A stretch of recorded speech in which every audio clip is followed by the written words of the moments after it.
welcome to this Institute for Energy Efficiency seminar. It's a great pleasure to introduce Cyrus Dreyer. Cyrus is probably well known to many of you because he spent 5 years, 6 years almost, here at UCSB in the materials department, first as a PhD student, subsequently as a postdoc. And during that time he worked on a variety of really interesting topics, starting out with calculating absolute surface energies for nitride semiconductors, which are very important quantities for understanding growth, understanding cracking behavior in nitride layers, etc. He made major contributions to the theory of polarization, actually discovering that the way we're all doing calculation of polarization fields of, in nitride semiconductors is basically wrong. And he figured out how to do it correctly. And actually that work then led to his current position in the group of Professor David Vanderbilt at Rutgers University, who is a pioneer in studying polarization. And Cyrus is currently working on issues relating to ferroelectrics as well as flexoelectricity. And if you don't know what flexoelectricity is, you'll have to take Cyrus out for a beer and he will happily explain that to you. So that's not what he's going to be talking about today. What he's going to be talking about is yet another topic that he started working on while he was here at UCSB, and that relates to the efficiency of light-emitting diodes. Of course, a very important topic scientifically as well as technologically. And that's going to be the subject of his talk, sources of Shockley-Read-Hall Recombination in III-Nitrides. Cyrus. Thanks, Chris, for a very nice introduction.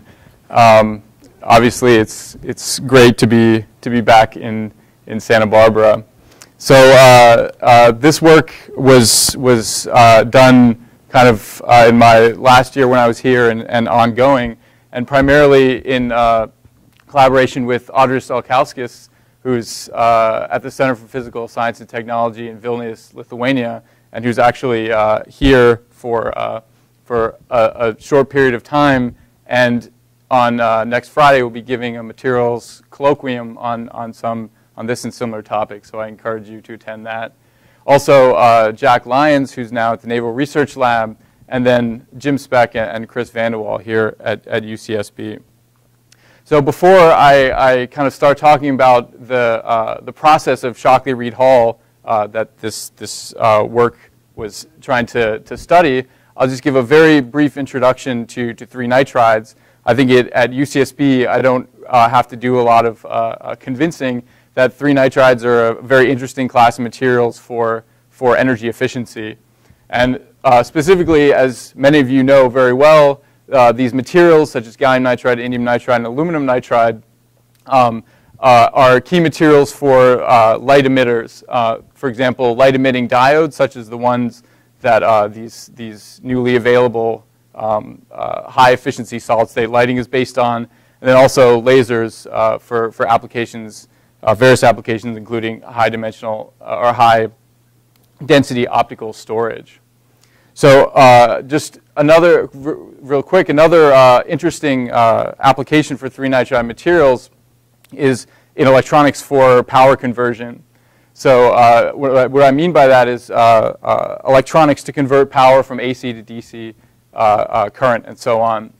And so this is kind of an old plot, but it basically shows that about 10% of the electricity in the United States is lost when it's converted from AC and DC and so on, which is about as much electricity as produced by all of the kind of green sources, at least at the time of the making of this plot. And so the way you kind of can think about that is if we generate some electricity using solar cells, it's generated in direct current, and we turn it into alternating current to send it across the power lines, and then back to direct current to power our electronic devices. And so at each one of these steps, we lose a little bit of energy, and then that kind of adds up to a substantial amount in the end. And it turns out that power electronics based on gallium nitride can severely reduce these conversion losses. So the main motivation for this work is the first application that I mentioned, namely light-emitting diodes, and how to improve the efficiency of these devices. So if you're not in the field, a light-emitting diode might look like this. If you are an experimentalist, it might look like that. But for a theorist, an LED kind of looks like this. So it's just a cartoon picture where we have a p-type semiconductor with holes, an n-type semiconductor with electrons, and then we inject these electrons and holes into some quantum wells. And so what we'd like to happen is these electrons in the conduction band of the quantum well recombine with the holes in the valence band of the quantum well and emit light that is of the wavelength of the band gap. But what can happen is if there's a defect present in these quantum wells, if this defect may introduce an energy level within the band gap, and at this energy level, an electron can be captured, and then sequentially a hole can be captured, and this also constitutes a recombination process. So you've removed an electron and a hole from your system, but you haven't gotten a photon out, at least one of the wavelength of the band gap.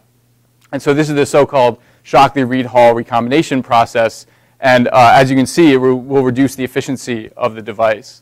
And so, as I said, our main motivation was studying this process in light-emitting diodes, but as you can imagine, it's also very important in the context of other electronic devices, such as solar cells, for example, where you shine light in to generate electron-hole pairs, and if these hole pairs are captured or recombine at defects before you can extract them, that's also a reduction in efficiency.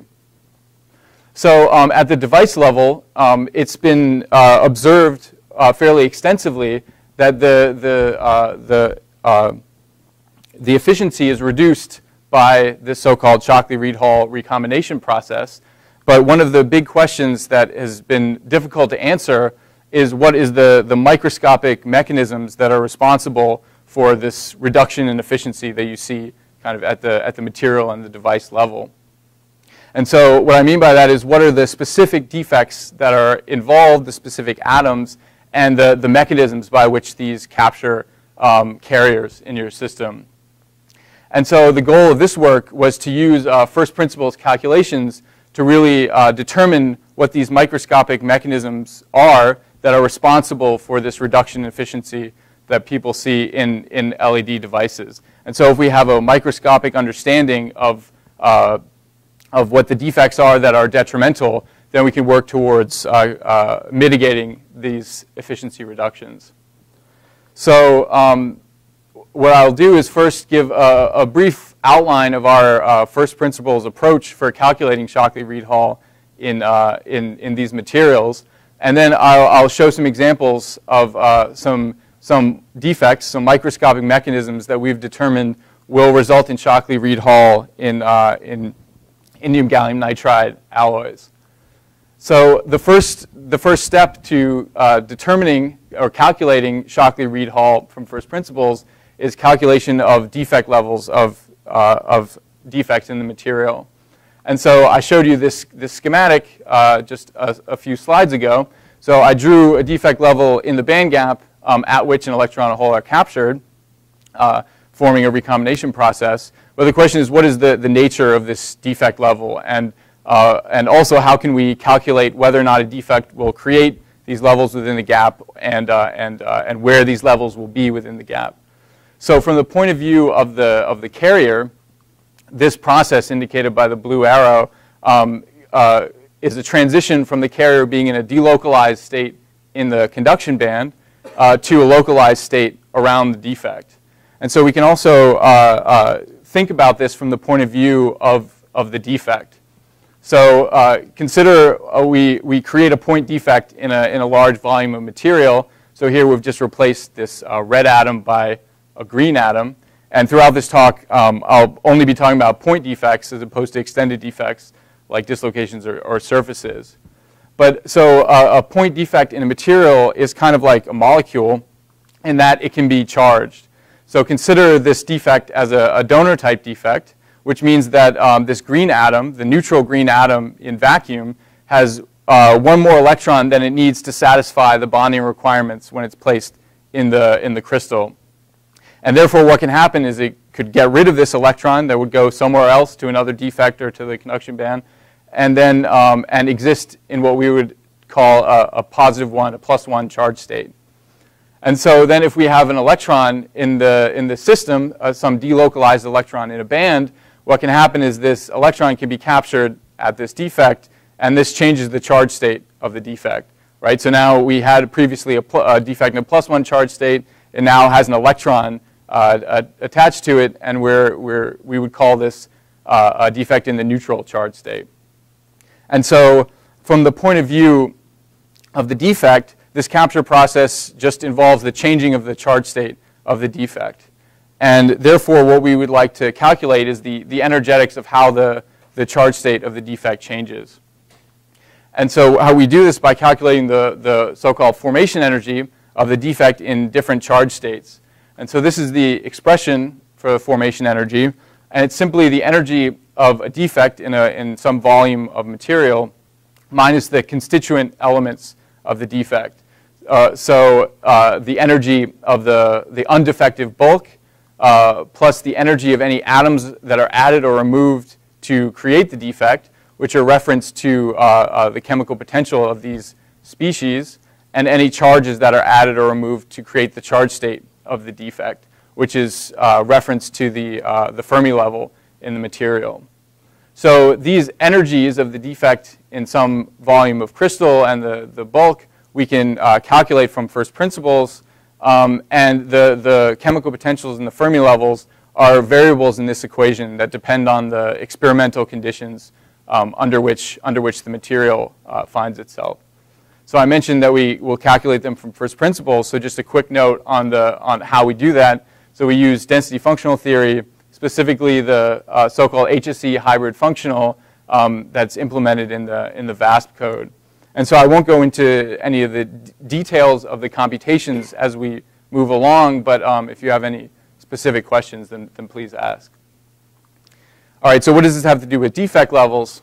Well, if we go back to our formation energy equation, as I said, the Fermi level is a variable, and so we can make a plot of formation energy versus Fermi level, where the Fermi level can vary from the valence band maximum to the conduction band minimum of the semiconductor, and we can plot the formation energy of a defect in its various charge states. So, for example, in the neutral charge state, Q is equal to 0. The formation energy doesn't depend on the Fermi level, and we have just a horizontal line on this plot at some energy. We can also plot the energy of the +1 charge state of the same defect, which might look something like this. Now Q is equal to 1, and so it has a slope of +1 on this formation energy versus Fermi level plot. And oftentimes we draw this just showing the lowest energy charge state of the defect at a given Fermi level, which would be the primary charge state of this defect. And then these kinks in this plot, that if it's drawn this way, correspond to the charge state transition levels, which are simply the energies with respect to the band edges at which the equilibrium charge state of the defect changes. And so these are exactly the defect levels that I kind of plotted schematically in this plot. So using this procedure of calculating the formation energies of defects in different charge states, we can determine if if a given defect will have defect levels within the band gap, and whether or not it may be responsible for capturing of carriers. So the next question is, if we have a defect with some defect level in the band gap, how and at what rate are carriers captured at this defect? And so you remember, as I said before, if you have a sequential capture of electron in a hole, the defect, you have a recombination process, which removes some energy from the system. And the big question to determine whether a defect will be detrimental for Shockley-Read-Hall is, at what rate will it capture these electrons and holes? So again, back to the schematic, now with this defect level labeled as a transition level between +1 and neutral charge state. So the overall rate of a capture process is given by this equation. So we have, for example, for electron capture at this level, we have the density of carriers, in this case electrons, the density of defects in the relevant charge state to capture a carrier. So in the case of this +1 to neutral transition, the defect needs to start out in the +1 charge state in order to capture an electron, move to the neutral charge state. And then these coefficients Cn and Cp. And so these are the so-called capture coefficients, and they kind of determine the specific property of a given defect that determines its propensity to capture electrons or holes. So these are the quantities that we would like to calculate from first principles, and then these densities of defects and densities of carriers would be experimental inputs depending on the device or the material. So just a quick note about the units, since these will come up in some subsequent slides. So these rates are in units of events per volume per second. And then so the capture coefficients have maybe some kind of strange looking units of a volume times the rate, times inverse seconds. All right, so we're not just interested in the individual capture processes, we're interested in the recombination process, because this is the process, again, that removes electrons and holes from our system. And so the entire recombination process is given by this equation, where if we assume that we have the same density of electrons and holes, we just write the carrier density here. Then we have the total density of defects. And then we have this kind of composite capture coefficient that depends on the capture coefficient of both electrons and holes. And so what you can see from this equation is that the slower of the two processes, meaning the process with the smaller capture coefficient, will dominate the overall Shockley-Read-Hall recombination rate. So if you would imagine a situation where electron capture was very slow, then this term would be very small, and this kind of composite capture coefficient would be Cn times Cp over Cp, and therefore the Shockley-Read-Hall recombination rate would be proportional to the electron capture. So what that means is that if we're looking for defects that would be detrimental to device performance, meaning defects that have a fast Shockley-Read-Hall recombination rate, these defects will have to capture both electrons and holes efficiently. All right, so I haven't said yet what the mechanism is by which the electron captures these carriers. And so there's a few possible mechanisms. For example, as the carrier goes from the band edge to the defect, it could emit a photon in the so-called radiative capture process. Or this can occur non-radiatively with an electron, with this process mediated by phonons. And so I just want to point out that this radiative process, even though we have a photon emitted, it's still not a photon of the wavelength of the band gap. And so in most cases, for example, in the case of our example of LEDs, this is also not it's also a lost process. This photon is not useful. But in any case, what we find in our first principles calculations, and I won't really go into the details, is that this radiative capture process, when it occurs, is usually very slow. And so what we've determined is that if we have a defect where the rate limiting step for recombination is a radiative capture process, it's probably not going to affect, it's probably not going to have Shockley-Read-Hall recombination rate that will be detrimental to devices. So what we're really looking at is are defects that capture electrons and holes through this non-radiative process. So in order to understand this process, we have to look a little bit closer at the properties of the defect, and specifically the atomic structure of the defect and how it changes during a capture process. So one way that we think about this is by plotting a so-called configuration coordinate diagram.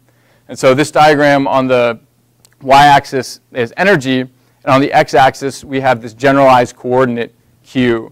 And so this generalized coordinate is simply a a one-dimensional projection or parameterization of a collective deformation in the material. So you could think of, you could choose, for example, a one-dimensional coordinate that's a phonon mode, and so as you move along this x-axis, you're deforming all the atoms along this phonon mode, or this could be some kind of reaction coordinate or something else. So for now, I'll leave it as undetermined. We'll come back to it in a couple of slides. All right, so if we go back to the example that we've been looking at throughout the talk, where we have this one transition level, if the Fermi level is low in the gap, the equilibrium, the lowest energy charge state of the defect will be the +1 charge state. And so we can draw a curve that corresponds to the +1 charge state on our configuration coordinate diagram. So at some point in Q, we have the equilibrium geometry of the defect. And then as we deform along this, this generalized coordinate, we get some kind of harmonic oscillator-like potential. And so this potential energy surface defines vibronic energies and vibronic wave functions, just like in a one-dimensional harmonic oscillator. And so these will be enter into the calculation of the capture process in a couple of slides. So one thing we can do to the system is we can add some energy, specifically an electron-hole pair to the system. And if we assume that we're adding a delocalized electron, a delocalized hole into the bands of the semiconductor, then the perturbation of the atomic structure around the defect from the addition of these charges will probably be small. And so these curves will have the same equilibrium atomic structure, and therefore the same minimum with respect to Q. And just about the same curvature. And so the only difference is that we've added this energy equal to the band gap and shifted up this curve. So we can imagine that the defect in this charge state captures an electron and therefore moves to the neutral charge state, and we still have this hole in the system. And so in the neutral charge state, we've again captured a carrier at the defect, and this addition of charge to the area right around the defect will presumably change the structure of the defect. And so this curve you see is shifted with respect to the generalized coordinate. So it has a different equilibrium atomic structure. And so one way to think of the recombination process, instead of kind of this diagram here, is that the system starts off in this potential energy, excited potential energy surface, and then at some point crosses over to this lower potential energy surface, and then finally traverses down to the bottom potential energy surface. And that constitutes a recombination process. And so the mechanism by which the system moves from potential energy surfaces in the case of non-radiative capture is a so-called multiphonon emission. And so one way to think of it in kind of a classical sense is that you have the system, again, oscillating in this potential well, and at some point it overcomes a potential barrier, or you could imagine it tunneling through the potential barrier, and then decays down to the ground vibronic state of this neutral charge state via emitting phonons. And then that would constitute an electron capture process. And then it would oscillate around in this potential energy surface, overcome this barrier, and decay down into the ground state of the +1 charge state. And so that's kind of a classical picture, but I'll show in a few slides that it's actually a very powerful way of kind of understanding and getting some intuition about this process. So so the capture coefficients that are given by this multiphonon emission process can be calculated from the following equation. So you might recognize it as Fermi's golden rule, where the important thing that we want to calculate from first principles is the electron-phonon coupling. So basically how lattice deformations couple to the electronic structure of the defect. And so the electron-phonon coupling can be written in these two terms, where one is kind of the coupling between the initial and final electronic states. So maybe you would think of a carrier in a band edge or a carrier captured at the defect, and then an overlap between vibronic states. And by overlap of vibronic states, if you recall, in these potential energy surfaces, we have these vibronic energies and wave functions, and then the overlap between those in the two potential energy surfaces will give you this term. So this term is actually quite difficult to calculate from first principles because, in part because of this sum right here. So I've been showing one configuration coordinate diagram where we parameterized the deformation along one dimension, but in principle, there's a bunch of these configuration coordinate diagrams, so a bunch of deformations that may couple to the transition. In fact, you could think of it as expanding in terms of phonon modes, and it would include all the modes of the excited and the ground state of the defect. So kind of in the spirit of the configuration coordinate diagram, what we've done, especially work by Adris in this paper, is to instead of the sum, choose one special deformation mode that we would predict would couple most strongly to the transition. And the mode, so we no longer have a sum, we just have one Q to calculate along. And it's not chosen at random.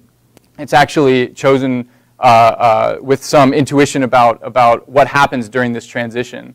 So I mentioned before, when you change the charge state of the defect, you add some charge to this defect. If you imagine there's like a vacancy here, and you add some charge, you'll deform the atoms around the defect. And especially if this deformation is very large, then we would expect that the deformations of the crystal that would couple most strongly to the transition are the ones that kind of take the system from the geometry, the equilibrium geometry of one charge state to the equilibrium geometry of the other charge state involved in the transition.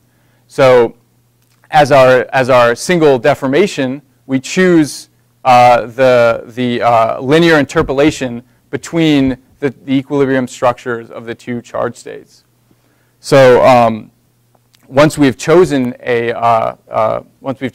this deformation, then we can actually draw some configuration coordinate diagrams. So all the ones I've shown you before were just schematics, but this is actual calculations for actually a gallium vacancy type defect in gallium nitride, and we'll come back to this defect in a few slides. But again, we have energy versus configuration coordinate, and this time we know what the deformation along this coordinate corresponds to. Basically, the linear interpolation between the geometry of a defect in one charge state and the defect in another charge state. And so once we have a configuration coordinate diagram, we can calculate the vibronic energy levels and wave functions and solve that equation that I showed a few slides ago. All right, so I've kind of briefly gone over how we calculate we calculate capture and therefore recombination from first principles through this calculation of defect levels, and then also the calculation of the capture rates for electrons and holes. And so now we'll apply this to the case of indium gallium nitride alloys. And so again, I probably don't have to tell this to this audience, but the reason we're specifically interested in indium gallium nitride alloys is because the bandgap of gallium nitride and indium nitride span the entire visible range, and therefore, in principle, you could make an alloy of gallium nitride and indium nitride with a bandgap that would emit photons across the visible range. And so the basis, of course, of these highly efficient solid-state white lighting is in the blue. However, there's much work here at UCSB and other places to push this efficiency into the green and even the yellow.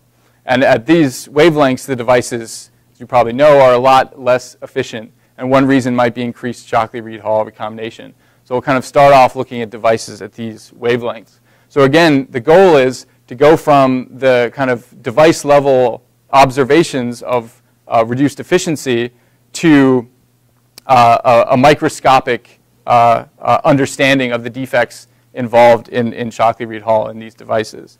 So the first place to look is at these observations of reduced efficiency in these devices. So we can try to figure out what kind of defects we're looking for. What are the properties of these defects that will make them detrimental to devices? So one way to determine Shockley-Read-Hall in a material or in a device is by fitting the efficiency to the so-called ABC model. So within the ABC model, if the efficiency, the quantum efficiency of a device is given by the ratio of the radiative recombination over all of the recombination processes that occur in the material. So these are written out in terms of their dependence on carrier density. So the radiative recombination, meaning band-to-band radiative recombination that you want out of your LED, depends on the carrier density squared, because you need an electron and a hole in the same place at the same time to recombine. Shockley-Read-Hall recombination depends linearly on the carrier density.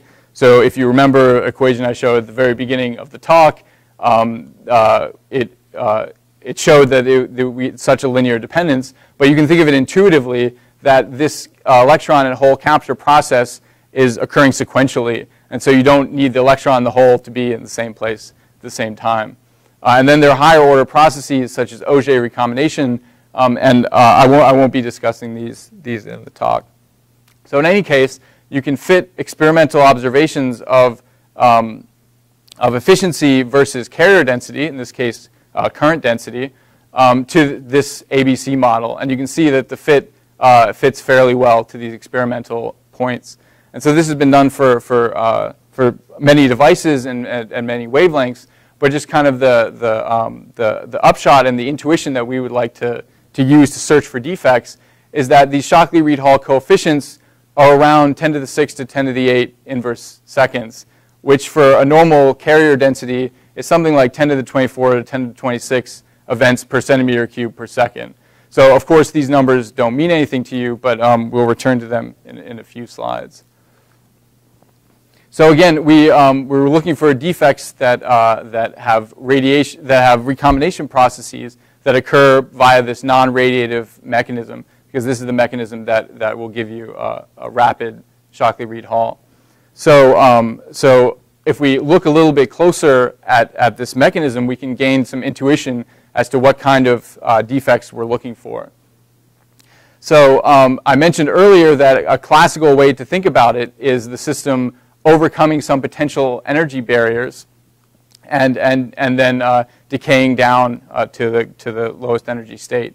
And it turns out that if you calculate the full quantum mechanical capture coefficient versus temperature, which is this black line, you see that especially at high temperatures, it follows very close and to an Arrhenius behavior. So this way of thinking of barriers is actually a good intuitive way of thinking. And you see it doesn't go to zero at zero temperature, because again, this is actually a quantum mechanical process. All right, so the schematic that I've been kind of drawing throughout the talk, if you look at these two barriers, they're similar to each other and fairly small. And by no accident, this situation kind of corresponds to a defect level roughly in the middle of the gap of this fictitious material. So we can model, for example, a defect with a defect level close to the conduction band by simply shifting up this second potential energy surface so that the transition level moves closer to the conduction band. And we see that if we do that, then one of these barriers, specifically the barrier for hole capture, becomes very large. And at the same time, if we were to model a defect that has a transition level close to the valence band, by simply shifting this intermediate potential energy surface down, again, now we have one of the barriers, this time for electron capture, which is very large. So kind of, if you kind of think of it in terms of overcoming thermal barriers, then you would expect that, for example, in this case, the electron capture would be a very slow process, and therefore the total Shockley-Read-Hall recombination rate would be slow. So what this suggests to us is that if we're looking for defects that would be most detrimental to devices, meaning that will have rapid Shockley-Read-Hall recombination rates, we're looking for defect levels that are around the mid-gap. And probably if you've heard about Shockley-Read-Hall, then this comes as no surprise to you. But this can be obtained kind of from some intuitive understanding of this process. All right, so we kind of know the type of defects that we're looking for, and we know the experimental observations that, that we would seek to explain. And so now what we can do is we can calculate some formation energy versus Fermi level diagrams for a variety of defects that we would expect to be in these materials. So now everything is a lot more complicated than the simple schematics I was showing earlier. We have a lot of defects with a lot of transition levels. Remember these kinks in the formation energy versus Fermi level. Though a lot of them don't have transition levels, so don't have these kinks around the mid-gap of in this case, gallium nitride. Some of them do, but they have very high formation energies, and we wouldn't expect them to be present in large quantities in these materials.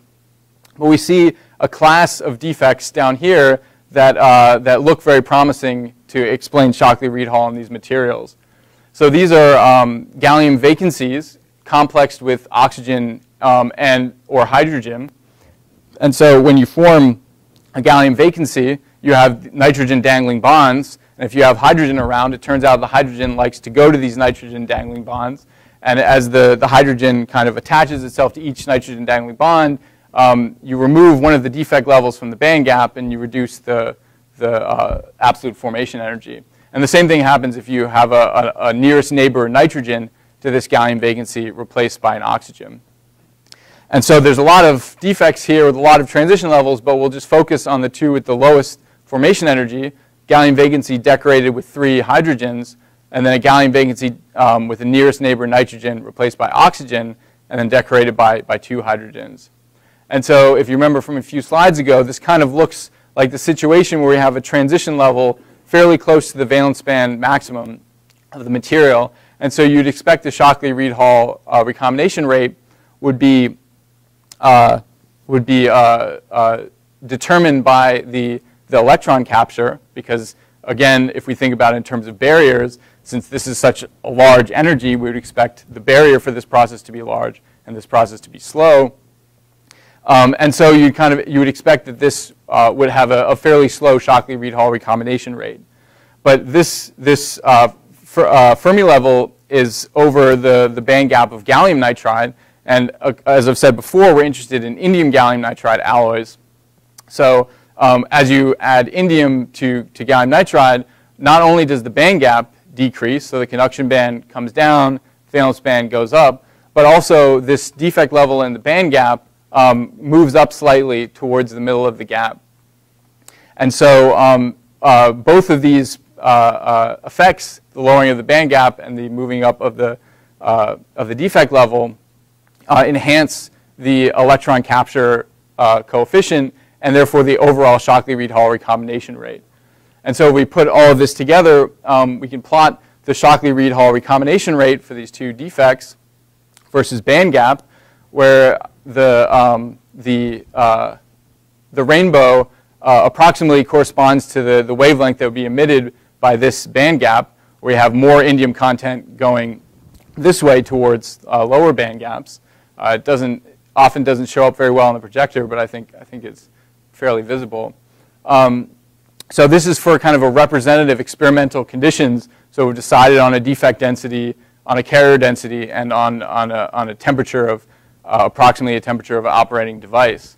And so you see, if we plot the Shockley-Read-Hall recombination rate, again, as we move towards gallium nitride, so wider band gaps, it drops precipitously as we would expect. But around the yellow and the green wavelengths, it's around the rates that are observed experimentally. And so I won't make you remember those numbers that I showed a little earlier. One way to look at it is by plotting on this plot kind of a normal value for the radiative recombination, so the band-to-band recombination that you want in your device. And we see that at the green wavelengths, we're about the same order of magnitude of radiative versus non-radiative recombination. And so depending on how you do the numbers and what defect density you assume, we would say something like you would get a 20% reduction in efficiency for green devices with this density of these defects. So in the case of yellow devices emitting in the yellow, the non-radiative recombination rate is above the radiative recombination rate. And so for this density of defects, we would say that these devices wouldn't emit any light at all. So what I've kind of showed is that for green and yellow alloys, we've identified these gallium vacancy complexes that, that will definitely be detrimental to device performance for devices in the green and in the yellow, and can explain the experimental observations of the reduction in efficiency in these devices. So one question that remains is, what about the wider band gap nitrides? So these devices emitting, say, in the blue, are a lot more efficient than the green devices, but Shockley-Read-Hall recombination is still observed in these devices. And as you see from these plots, into the blue and the violet, these defects can't explain the observed Shockley-Read-Hall recombination or the observed reduction efficiency in these devices, these longer or larger band gap devices. And so the first place you might think of going is back to all of these defects that we had calculated, and they have a lot of them have charge state transition levels, defect levels near the middle of the gap. And so maybe one of these defects is responsible for Shockley-Read-Hall in the wider band gap indium gallium nitride alloys.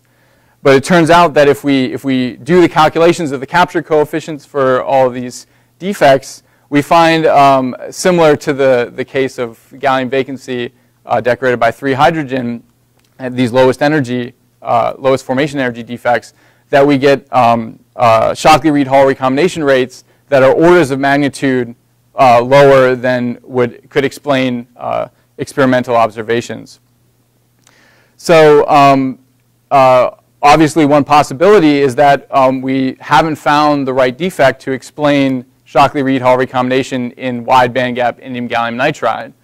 But one thing that we have done, since we've done all these calculations for various defects, various types of defects in gallium nitride, is that we can kind of do a thought experiment of what this most detrimental defect might look like.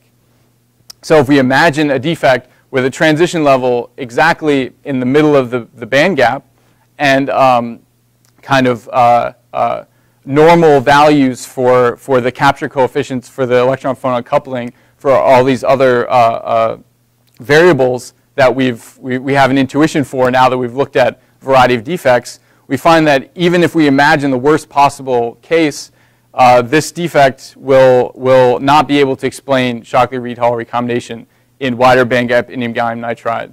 So basically,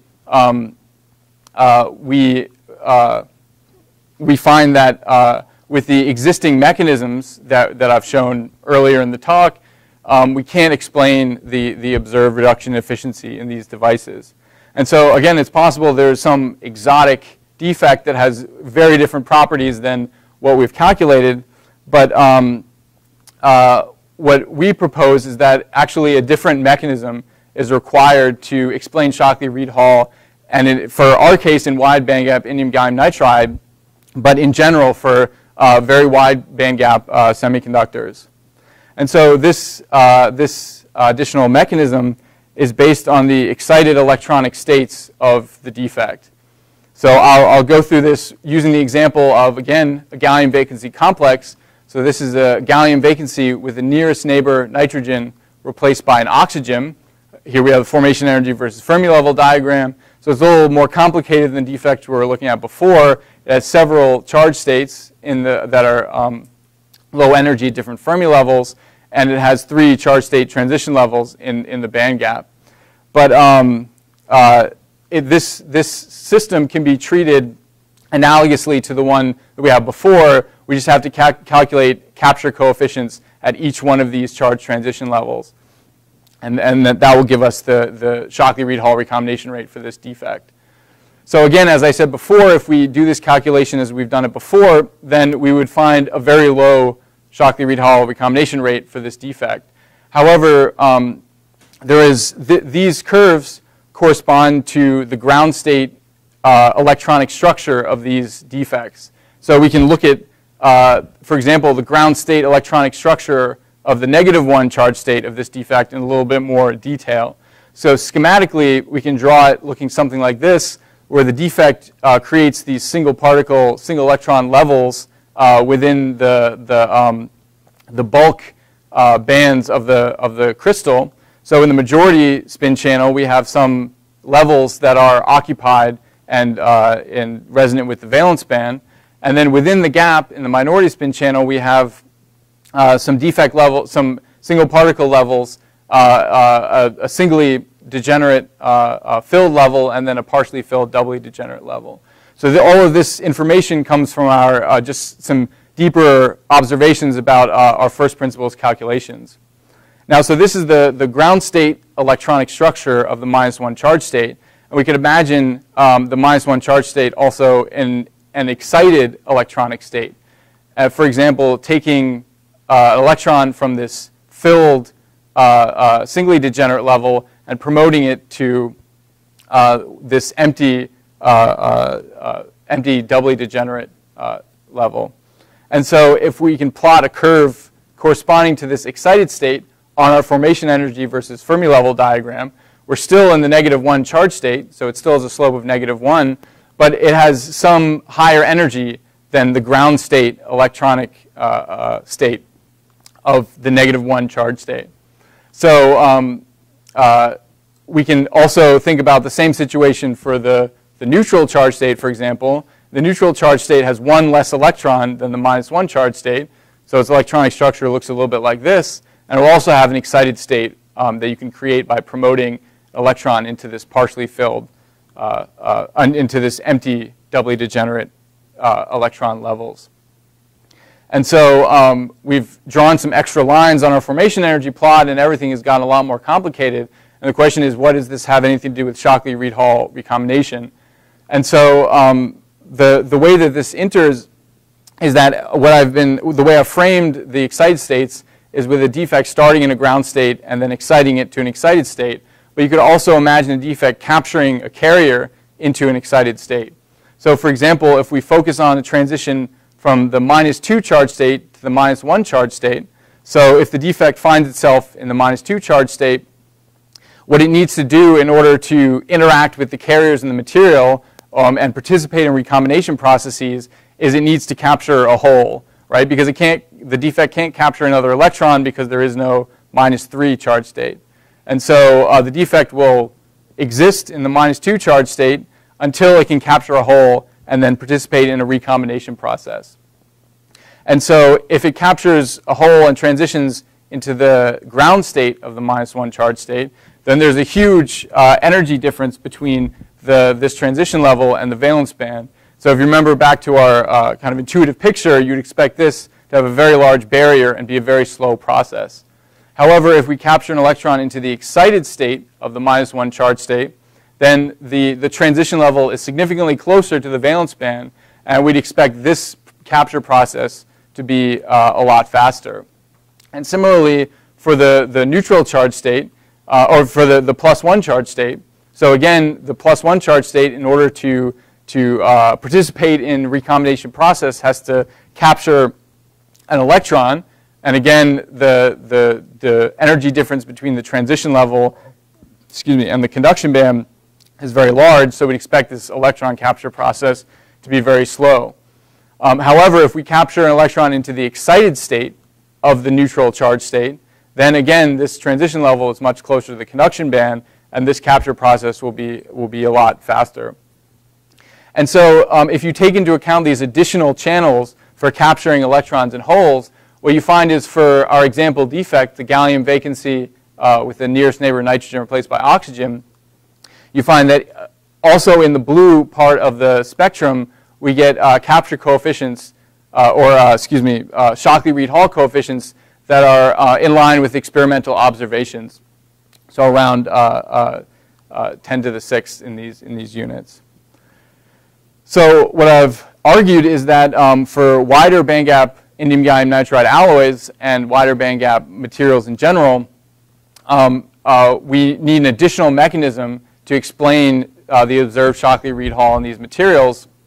And the mechanism that we propose is based on the excited electronic states of the defect, which allow additional channels for the capturing of carriers and speed up the overall recombination rate that's a result of this defect. So just in conclusion, at the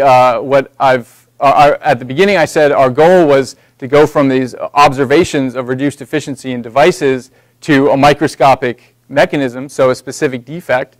And so we've been able to use first principles calculations of defect levels and carrier capture to determine that these gallium vacancy complexes will be detrimental, will produce Shockley-Read-Hall recombination that will be detrimental to devices and can explain the experimental observations of Shockley-Read-Hall.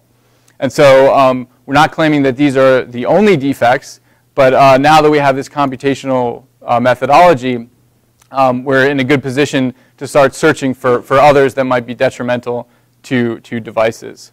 So thanks for your attention. Thank you very much. Very interesting talk. Now it's up to the experimentalists to get rid of these defects. Any questions for Cyrus? And please use the microphone. Thanks, Cyrus. Oh, the microphone is for the recording. So you looked just at point defects, and you mentioned that before, that you didn't look at extended defects. And I'm wondering, when you're searching for this inefficiency that we see in the experiment, I mean, that inefficiency would include extended defects.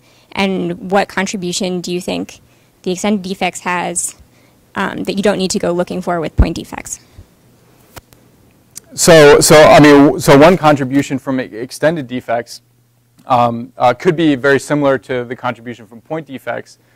Specifically, an extended defect could, create energy levels within the gap and result in Shockley-Read-Hall. And so the question would really be, what would be more important? What defects would maybe have the higher density to result in efficiency loss, point defects or extended defects? So I guess I don't know if I'm answering your question. There's obviously a lot of other, especially in the green and yellow, as people here are aware. There's a lot of other reasons why there could be efficiency reduction from poor material quality and things like that. But again, using this methodology, I think it's somewhat analogous. So whenever you have some kind of defects or energy levels in the band gap, you can imagine this Shockley-Read-Hall process occurring, whether or not they're specifically a point defect or a point defect associated with dislocation or something like that.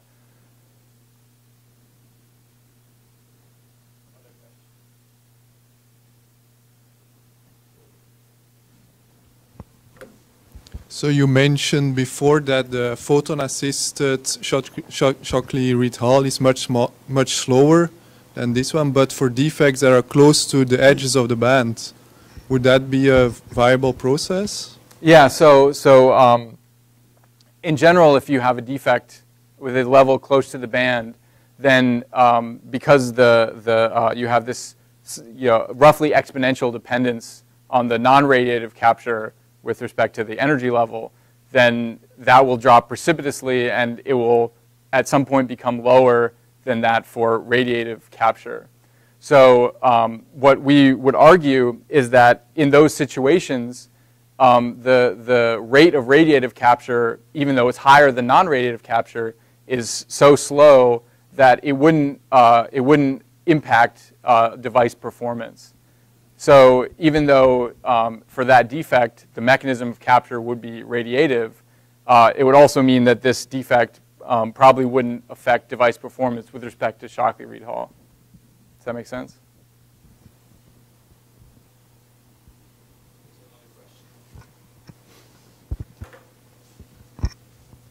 So I have two questions. So how do I think about your one-dimensional model, can I decompose it in terms of multiple phonon modes, or is it a special mode that actually is characteristic of the defect, or could you comment on that? And then second question is excited states. How are they different from the normal states? How do I experimentally observe the difference between an excited state capture versus a normal state capture, ground state capture? Good question. Okay, so the first question was about the one-dimensional approximation, and so the way to think about it, as Audrey will tell you, is that there's kind of, you can think of kind of like two kinds. You can think of all of the phonon modes being separated in general into two kinds. And one kind of modes are those that that couple to the change in geometry of the defect when you change in charge state, the so-called accepting modes. And then you also, another kind is the so-called promoting modes that that couple more to the actual transition from one potential energy surface to another. And so what we've assumed is that the most important modes are the accepting modes. So you can think of it as taking all of the phonon modes and taking their component, their accepting, they might have an accepting and a promoting component, taking only their accepting component, adding them all together, and that's our kind of configuration coordinate. That's our composite deformation. And so, yeah, so that's an assumption of the model that we're working on testing. So your second question was the excited states. So in principle, the excited states can be observed through various methods, for example, optically. And in this situation, for these complexes, there aren't any experimental observations that I know of. But in other systems like transition metals in materials, transitional metal defects, then people can see lines that correspond to these transitions. And also in color centers, these excited states are very important and to some extent well characterized.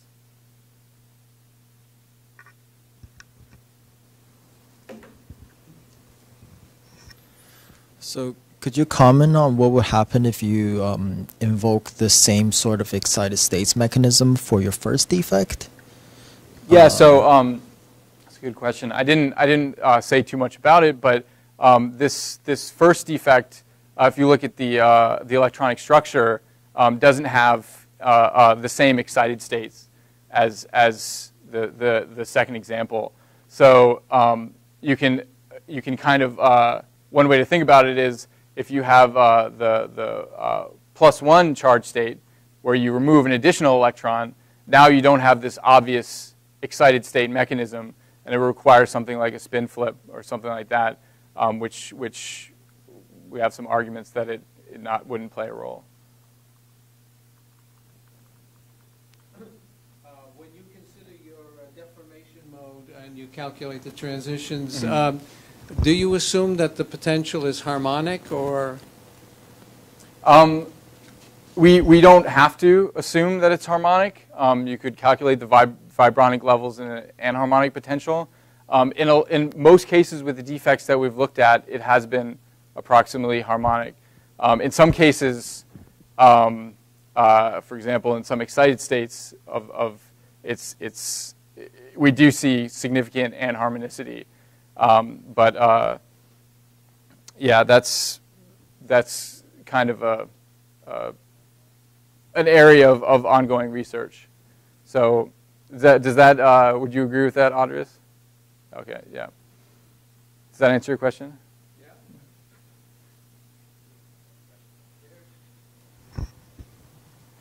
Thank you. So for your defects, the complexes, some of them have several transition levels. So do you think the transition levels will interact with each other and affect the Shockley-Read-Hall recombination rate? Yeah, so again, I didn't really go into too many details, but what we find is that the presence of many defect levels for a defect in a material actually suppresses the Shockley-Read-Hall recombination rate significantly without this excited state mechanism. And kind of the way to think about that, as I alluded to, if you what will happen is if you have some density of defects in your material, then you'll have under steady state conditions where you're injecting electrons at holes and they're being captured by this defect and so on, you'll end up in a situation where most of the defects in your crystal will be either in the +1, in this case, the +1 or the -2 charge state. So in kind of the extreme charge states. And so what that means is that you'll have a lot of defects that are sitting there in the +1 charge state waiting to capture an electron, and a lot of defects sitting in the -2 charge state waiting to capture a hole. And in general, the Shockley-Read-Hall recombination rate will be slow because those two processes are both very slow. So, so without the excited state mechanism, the presence of multiple charge states really suppresses Shockley-Read-Hall for a defect. Thank you. Okay, I think we need to end here. Let's thank Cyrus again for a great talk.